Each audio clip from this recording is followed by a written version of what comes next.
Hello, everyone, and welcome back to English for Love and Life. This is the podcast where we help you master the English language you need for the most important parts of your life, your relationships, your connections, and your happiness. I'm your host, Annette. And I'm Patrick. It is wonderful to have you with us today. Annette, we're diving into a topic that I think is one of the most universal human experiences. It doesn't matter who you are or where you're from, you've felt this before. Oh, absolutely. It's that moment you're sitting across from someone new, someone you're interested in, and suddenly it feels like your brain has just switched off. Your heart is pounding, and you completely forget how to form a sentence. Yes, the mind goes blank. It's that dreaded feeling of first date nerves. So today, we are going to tackle this head on. Our episode is titled, What to Say on a Date When You Feel Nervous. And we're not just going to give you a few tips. We're going to do a deep dive. We'll give you the psychology, the preparation strategies, the exact phrases to use, and all the English vocabulary you need to navigate these moments with confidence. So let's start at the beginning, Patrick. Why do we get so incredibly nervous? It really boils down to two things, pressure and fear. We put so much pressure on ourselves to be the perfect date. We feel we have to be witty, charming, intelligent, and funny all at once. Right, the pressure to impress. Exactly. And that pressure is fueled by fear. The fear of being judged, the fear of saying the wrong thing, and ultimately the fear of rejection. Our brains are hardwired from ancient times to see social rejection as a major threat. It triggers our body's fight or flight response. That explains so much. The racing heart, the sweaty palms, the blushing. It's our body literally thinking we're in danger. So the first and most important thing to tell our listeners is that this feeling is 100% normal. It is okay to be nervous. It is. And this brings us to our first vocabulary lesson. There's a wonderful English idiom for this feeling, to have butterflies in your stomach. It describes that nervous, fluttering sensation. I love that one. You can even say it on the date.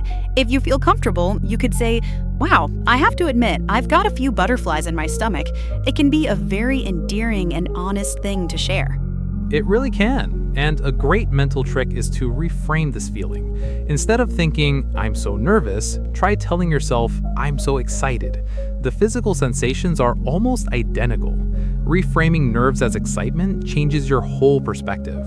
It means you care. That's a powerful mindset shift. But of course, just understanding our nerves doesn't make them vanish. A huge part of managing them comes down to preparation. So let's talk about what to do before you even walk out the door.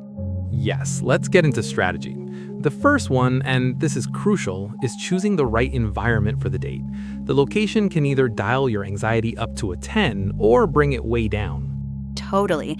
Think about a classic movie date scene, a super fancy, quiet restaurant. You're sitting face to face under bright lights. It's almost like an interrogation. That's a high pressure or high stakes situation. Exactly. The better choice is a low-key or low-pressure date. My absolute favorite recommendation is an activity date. This means you are doing something together, not just sitting and talking. So give us some examples, Patrick. What's a good activity date? Well, you could go for a walk in a park or by the water. You could visit a museum or an art gallery. You could go bowling or play mini golf. Even something as simple as grabbing a coffee and walking through an interesting neighborhood. The reason these are so effective is that they give you an instant shared experience to talk about. The pressure isn't on you to be endlessly entertaining. You can simply comment on what's around you. "Wow, look at that painting," or "This is the worst bowling score I've ever had." It's a natural icebreaker. That's our next vocabulary phrase.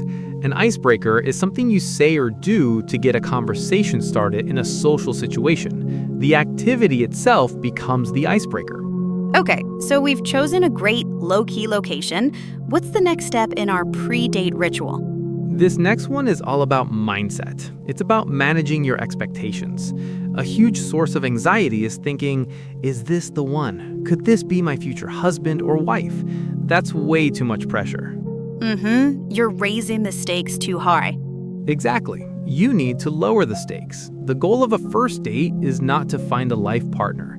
The goal is to spend an hour with another human being, have a pleasant conversation, and see if there's a spark of connection. That's it.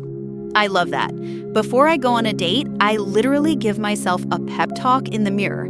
A pep talk is a short, encouraging speech you give to yourself or someone else. I'll say something like, "Annette, you are a fun and kind person. Just go and be yourself. The only goal is to have a good time." That's a fantastic habit. It puts you in the right frame of mind, which means the right mood or mental state. Okay, one final piece of preparation. And this is your secret weapon against awkward silences, creating a back pocket arsenal. I love this term. Back pocket means something you have prepared and ready to use whenever you need it. So what goes in our back pocket arsenal? Two things: a few open-ended questions and one or two short, positive personal stories. This is your safety net. If the conversation stalls and your mind draws a blank, which means to suddenly forget something, you can pull one of these out. Okay, so let's give our listeners some concrete examples. A great back pocket question could be, so what's something that made you smile this week? It's positive and personal. Another one is, are you working on any exciting personal projects right now? Those are great. And for a story, it should be short, lighthearted, and show something about your personality.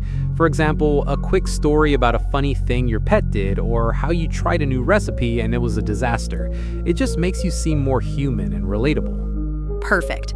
So to recap our preparation phase, choose a low-key activity date, lower the stakes with a positive mindset, and have a back pocket arsenal of questions and stories. Now, Patrick, let's move on. We're on the date, we've said hello, the nerves are still there. How do we start? The easiest way to get the ball rolling, another great idiom meaning to start something, is to comment on your immediate shared context, the place you're in.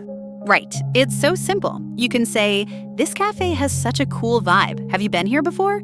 Or, "Thanks for picking this place. I've always wanted to check it out." It's easy and requires no creative genius. From there, the engine of any good date is asking good questions. But there is a huge difference between questions that kill a conversation and questions that bring it to life. We're talking about close-ended versus open-ended questions. This is probably the most important technical skill for dating.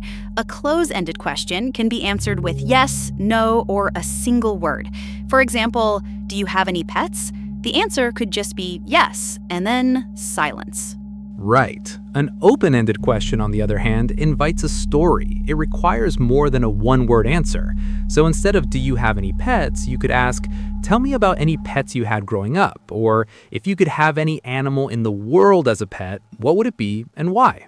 That's so much better. It opens up a whole world of conversation. Let's do another one. Instead of "do you like to travel?" Try, "What's one of the most memorable trips you've ever taken?" You'll get a story, not just a yes. Open-ended questions often start with what, how, why, or phrases like "tell me about." A great framework to help you think of good topics is the FORD method. FORD. It stands for family, occupation, recreation, and dreams. These are generally safe and interesting topics for a first date. Let's break it down. For F, family, instead of just "do you have siblings?" try "what was it like growing up in your family?" or "who are you closest to in your family?" For O, occupation, we can go beyond "what do you do?" to "what's the most surprising thing about your job?" or "what led you down that career path?" R is for recreation, their hobbies. A fantastic question is, what does a perfect Saturday look like for you? This tells you so much about what they genuinely love to do. And D for dreams. This is where you connect on a deeper level. You could ask, is there a skill you're currently trying to learn? Or, if you had a whole year to do anything you wanted, what would you do? These questions are golden, but a date can't be a one-sided interview. This brings us to the next crucial skill: active listening and creating a conversational rally. Yes, it's about the back and forth. A good conversation is like a game of tennis. You hit the ball over and they hit it back. You can't just keep serving questions. The technique here is validate and share. First, you truly listen to their answer. Then you validate it, showing you heard them. Then you share something brief about yourself that relates to it. So let's role play this. Patrick, ask me about a memorable trip. Okay. Annette, what's one of the most memorable trips you've ever taken? Oh, that's a great question.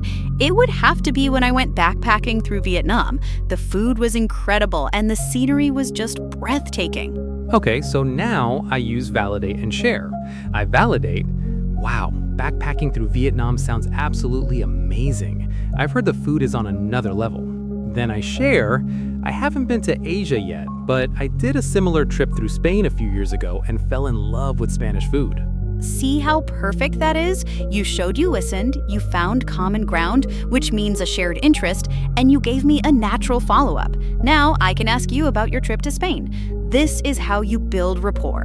But even with all these skills, Annette, sometimes it happens. The dreaded, awkward silence. It does. And the first rule of awkward silences is don't panic. It always feels 10 times longer to you than it does to them. It's okay. Just take a breath. Take a sip of your coffee or water. Often, if you just wait a beat, the other person will jump in with a thought. If they don't, that's when you reach into your back pocket for one of those questions you prepared.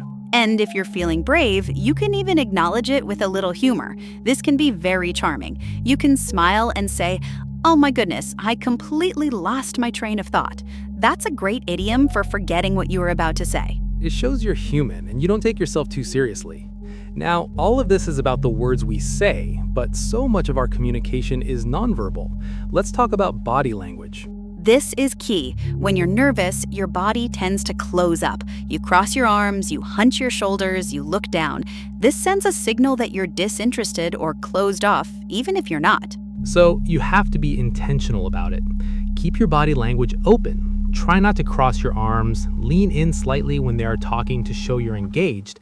It's a powerful subconscious signal of interest. And make eye contact. You don't have to have an intense staring contest, but meeting their gaze when they speak shows you're listening and present. And of course, this simplest and most effective tool in your entire toolbox is to smile. A genuine smile is magnetic. It puts people at ease, makes you seem confident and friendly, and it's universally understood. It can completely change the energy of the interaction. Wow, we have covered so much ground. Let's do a quick rapid-fire recap of the key strategies for our listeners. Let's do it. 1. Your nerves are normal. Reframe them as excitement. 2. Prepare. Choose a low-key activity date and create a back pocket arsenal of questions. 3. Ask open-ended questions, not close-ended ones. Use the FORD model for topics. 4. Aim for a conversational rally. Use the validate and share technique to build rapport.